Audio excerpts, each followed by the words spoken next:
had a dream that I was on stage and I was rapping. For every video we produce, it costs around 2 million to 2.5 million. I feel like I'm doing Aspire to Make Wire. I'm going to produce house music someday. Imagine you want to create something and the first thing you're worrying about is there likes? I like to think of Fisayo Fosudo as the brand as quality and value centric. So for every time people come in contact with any video we make or anything on the channel, the goal is for them to live better than they came. So they get the value. If it is a smartphone we're reviewing or any device or an app or something, they enjoy the video. First of all, the quality is good, the information is on point, and they live better than they came. And we are basically helping people answer questions, whether it's tech videos, finance videos, everything that we're doing, helping people answer those questions consistently on an ongoing basis. And we've been doing this for 7 years. So it's, we love it. If I don't love it, I don't think 7 years, I don't know how I'll still be doing this. For me, it was creators like MKVHD and the Crispy team, as they were called then. So I really wanted to make like high quality content. And again, like I said, it's been 7 years. Back then, we didn't really have as many creators. There were only like 3 people. And I just said, I'll take my life savings, put it aside this thing. I'm going to buy cameras, lights, microphone, everything. I didn't know where this was going, but I really, really just wanted to make something amazing and, just deliver that value of answering people's questions. I know that YouTube is the second biggest search engine. And if you make a video, when people search it on Google, Google is the first biggest search engine. YouTube is owned by Google. So obviously your videos will pop up among the first. So I was very, very lucky too that when I started, I kind of knew exactly what I wanted to do. And because of that, we're able to help people that were Googling those questions, answer them in a video form. And we did it for, a long while. And we got, recognized by many brands who worked with over 100 so far. And we've used over 150 smartphones. Yeah. Regarding finding the niche as an obstacle, I think I get the question, and it is a very, very good question because the Nigerian market, we are heavily entertainment focused. So the Nigerian audience likes to laugh. We like comedy. We like entertainment. We like our Nollywood movies. So on YouTube, for instance, we can see like maybe back when I checked, it was around 90% of the entire subscribed channels that like entertaining content, be it movies, comedy skits, whether it was even gospel music as well, or actual, the Afrobeats and the other music we have. So those are the kind of content that Nigerians really, really enjoy. Tech is less than like 1%. So for me, I already knew that going in, honestly. When I started, I have a screenshot on my phone where I was the only face there among makeup videos at the time on YouTube Nigeria hashtag. So I kind of knew that this was going to be an uphill battle. But I think the goal is, again, the value that we're delivering is we're helping people answer questions. There are people who have these questions. There are people who exist that like the kind of things I like. And any creator who is watching this, there are people who exist that like the things you like. So when you're creating those things that you want to create, the things that you are interested in, just go about it the way you care about it, the way you would enjoy it. And when you put it out there, you find people that have similar interests. And, this is called the algorithm. The algorithm is the audience. The audience are people who have interests. And the algorithm is basically a bunch of interests. So people are interested in these things. The YouTube platform or Instagram or whatever is showing people this content that is based on people's interests. They know what people like. There's somehow like the videos that are recommended. Sometimes you find that you are seeing a video land on your feed. It's kind of what you like. And it's also based on the kind of videos you've watched. The history, if you check your history, it's based on those videos you've seen. So that's basically how videos are recommended to you. And if you deliver that value to the audience, and you do it consistently, the platforms usually recommend your videos more and more to these people.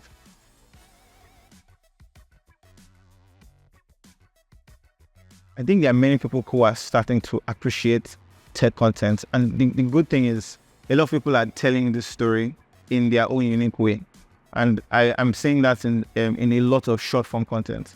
We're seeing a lot of people who, because short form, there's a very lower barrier to entry. You can easily create a 1 minute video and something short, something very informative or information packed that just delivers the value or delivers the information as quickly as possible is less costly. However, for me and my team, we prioritize long form videos, and we see that for you to build like a deeper sort of connection with your audience, they need to spend time with you. The algorithm knows this, the platforms, they know this. So they know that when you watch the content longer, they can easily recommend it more. And we have a lot of videos like that. So I'm saying that, yes, a lot of people are entering the space, telling the story and giving a lot of value, helping people answer questions in short form content and some long form content. So yeah, I think it's growing.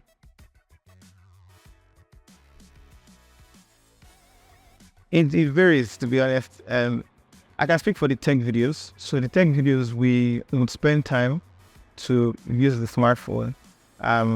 We have like Kelechi, who is also the senior editor. He also helps like collate the information, helps to do the research. We can like test the phones, write everything down, and then we'll have a phase where we film the aerial. So the aerial is something like this, where I'm talking to the camera, and then we'll have another phase where we film the B-roll. So this can take like a week, and we do the editing. Sometimes multiple people edit the videos, because Kelechi can do some edits, Tony can do some animations, and Coin can do like the unboxing and just like package like some short form videos. So it goes through a lot of hands, but it can take like a week to 2 weeks to just do one video. And in terms of cost, it costs us around, like, if I'm going to factor in, like, let's say if I'm thinking about it as a business, let's say we're renting the gear and doing everything, it costs, for every video we produce, it costs around 2 million to 2.5 million for every video.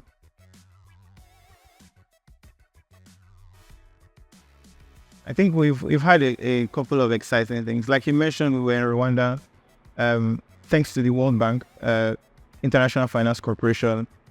I didn't know that I would get an invite like that. I was among some other some great African people, and Dangote was on stage. I was like privileged to be live on something like that. So yeah, that was interesting. But I think something that was really, really interesting was the United States Secretary of State coming to Nigeria. That's the third highest ranking member in the executive arm of the US government. And I had a one-on-one interview with this person. One of the things he said was that he watched my videos. Obviously, his staff would have shown him my videos. But I think that just for us to do that, we've interviewed the deputy governor of the CBN. We've interviewed a couple of interesting people. We interviewed Don Jazzy. But that was like, I feel like we've delivered a lot of value, and in a way I was shocked, but at the same time I felt like, because we're delivering value and we're doing it consistently, I feel like this kind of opportunities is right to expect them, and I'm very, very grateful, because people who watch these videos, again, I always see the comments. There was one comment that stood out to me was, you review this phone so well, it feels like I'm right beside you and you're showing me in a phone shop. That was an actual comment on a video. So I'm very proud of my team. I'm proud of, the people who have been supporting me. We've been doing this for, again, like 7 years. So everything is just very inspiring, but I cherish the work, the commitment, and the commitment to quality that we always prioritize in every video. But, interviewing the Secretary of State was like up there. Right?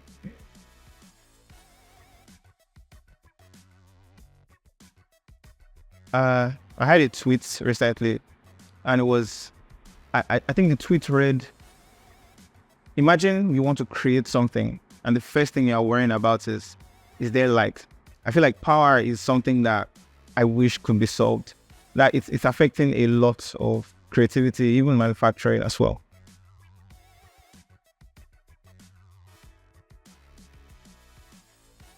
I first started producing tech videos because mainly reviewing smartphones, apps, accessories, and things like that. So 4 years into the creative journey that I've had, um, I was going to quit YouTube. I was going to stop. I had 100,000 subscribers, and I wasn't really feeling so inspired. Also, the money was not making sense. So I wrote a video 6 months prior to, wanting to quit the YouTube, but I didn't record it. I didn't record the video. But during that time, I said, you know what, I'm going to just record this video. So it was like 10 apps, 10 finance apps or something. And I posted that video, and it's a finance video. So obviously it was going to make money. It made more money than I had ever made on any YouTube video like before. And this was 4 years in. So I was like, okay, maybe people are interested in this. And then we did the next one. And it did well. I did the next one and it did well. And I was like, okay, we'll call this Finance Friday. And I have an economics degree. It just makes sense that, I can talk about this thing. I felt like I knew what I was talking about. So we did like 22 videos that year. And I kid you not, that year we made more than we made in 4 years combined. So yeah, it was very interesting, and I didn't quit again, obviously. So I just, added that.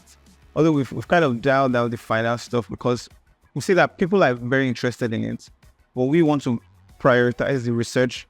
We cannot be wrong in a finance video because, and we're also talking about the economy as well. We cannot be wrong. We have to do thorough research. It has to be on point and it has to be very good. So right now we're trying to create like the Finance Friday channel itself. So it's a standalone project. We invest more in research for that. We have 2 people on the team that are doing research for that as well. So just to make sure that there's quality videos out there, very well edited, very well animated, informative, interesting, that people care about this thing and, improves the knowledge of people that are watching this thing. And it's free on YouTube. So yeah, we're trying to work more on that.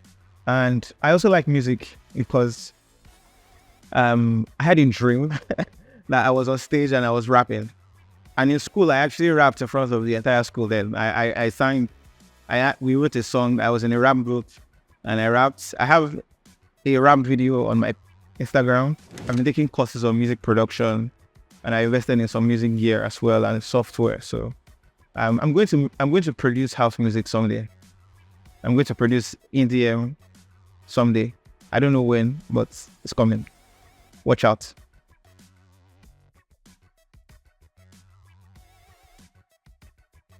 I actually haven't thought about dream collaboration. I think maybe I'd like to make a video with MKBHD at some point. But I've collaborated with like the brand you mentioned, LG, the Changing Lives project. That was very, very challenging for us, for the team. It's videos that takes months and months and months to do. We have to stay in somewhere for like 2 weeks and edit the video for like another month or so. So it's very challenging, but it's very inspiring that we're changing people's lives. We're, renovating their homes. We've renovated a school, we renovated 3 homes, we built a house for someone as well.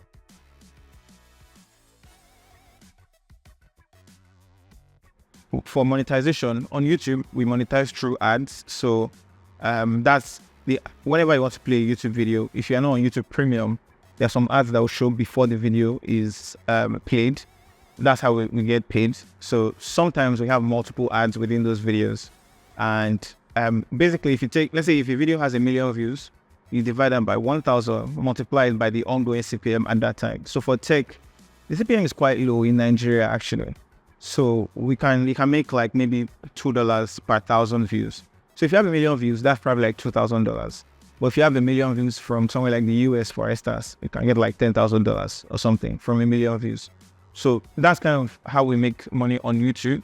Then we work with many brands. Like I said, we've worked with numerous brands. And sometimes some brands, we actually just work on a cost basis. We don't take anything from some brands. They just fund the cost of producing something. But sometimes we've worked with some very amazing brands that just give us money beyond what we asked for. Some will give us like a lot of money. And we've done some very interesting projects that were very profitable. It probably make us to run for like 6 months. So yeah, that happens sometimes. But I think in all, I'm just grateful to have this unique opportunity. And when I'm working with a brand, I know that it's a brand that I would use myself and the audience will enjoy. And I'm not like lying to the audience or something. I actually enjoy using this thing, or I enjoy talking about this thing, or I enjoy learning about this thing. So it's a very interesting job. But I also know that it's not going to last forever, because it's, there's a phase in like these types of things. But my goal is to deliver value as much as possible to people. Let them enjoy the content, let them live better than they came. And, doing that consistently would at least inspire, if it's one person, but I know it's more than one, because we always see like the comments, we always see everybody. But like the goal is just to keep delivering that value on a consistent basis and, answering their question. And value too is money that I get, because again, unless I steal the money, I have to exchange value for that money. So giving value to the brand, giving value to the audience, and I get some value in terms of maybe monetary, or sometimes the feedback, sometimes the subscribers, all those things. So it's a very, like I said, it's a privilege, it's a very interesting job, and overall, I'm actually just grateful to be here. Yeah.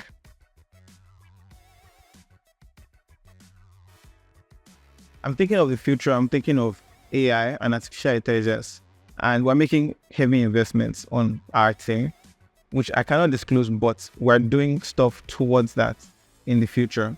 But I know that AI is here to stay, and I want everybody to think of AI and think of learning about it and the best ways they can apply it.